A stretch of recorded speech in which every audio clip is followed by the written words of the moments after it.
Hello, welcome back to languagefy. It is very clear that whenever we use idioms in our daily conversation, we sound more natural, more native, and it also shows our command of the language. So in today's video, let's explore some hand idioms. Let's get started. Experience something firsthand. It means to experience something your own self. You use it when you are experiencing something by your own self and you're, without relying on somebody else's information. How do we use it? I didn't realize how hard it was to be a parent until I experienced it firsthand. Sometimes we perceive that things are easy, but when we experience ourselves, then we come to know that it is not like that. Next one, take the law into your own hands. It means to do something illegal in order to punish somebody for doing something wrong instead of letting the police deal with them. How do we use this idiom? The police are worried that crowd might take the law into its own hands. Whenever too many people are, assembled, it's sometimes the law and order situation is associated with it. Give a hand or lend a hand. It means to help somebody with something, especially something that requires physical effort. Simply, we can say to help somebody physically. I can't carry all these books by myself. Could you give me a hand? Could you help me, please? Next one. Hands down means obviously or unquestionably without a doubt. Sarah was hands down the best skater at the competition. It means that there is no doubt that Sarah is the best skater. Know like the back of your hand. It means to know a place very well. How do we use it? She lived in New York for 20 years. She knows the city like the back of her hand. We use this idiomatic expression to show every bit of knowledge about some specific place or thing. Next one. Take matters into own hands. To take action on a problem yourself because other people have failed to do so.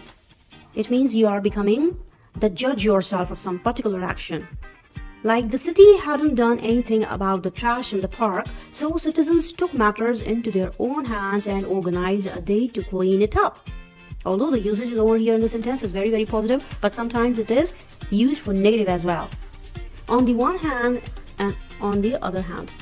This expression is used to compare two aspects of a situation. This idiomatic expression is commonly used for comparing two situations.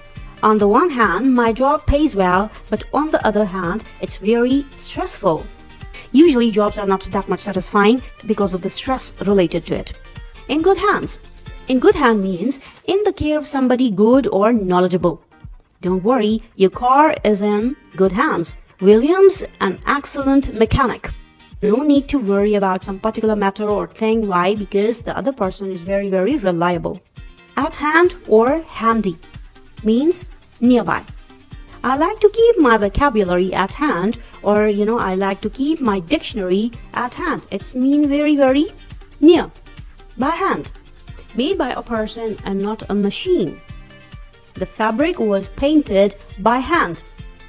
Change hands. It is used for an object to be passed or sold from one owner to another. How do we use this expression? This house has changed hands several times since it was built. It means that it is sold multiple times and the owner has been changed again and again. Second hand. It means not from the original source, or it is also used for a used object. Like we are saying second hand items, it means the used items. Tom advised him not to buy the second hand car because of the problems associated with a second hand object. It is not advisable. Next one, get your hands dirty. Get your hands dirty means to engage in an important activity that may not be pleasant. The activity is important, but it is not very pleasant or pleasurable. So he is not frightened of getting his hands dirty. Or doing some unpleasant work is definitely not something scary. Take your life in your hands. It means to risk being killed. When you are warning somebody like, you take your life in your hands just crossing the road here. Next is in safe hands. In the safe hands of somebody. It means being taken care of well by somebody. Their problem was in the safe hands of the experts. That whatever the solution is there, it would be very, very worthy of practice. The last expression is hands are tied. It means not have the ability to help or take action. How do we use it? I am sorry, there is nothing I can do. My hands are tied. When you are unable to practice according to your wishes, we use this idiomatic expression then. So in today's video, we have done some of the important hand idioms that we use in our daily conversation. We hope it is beneficial. That's all for today. Stay blessed.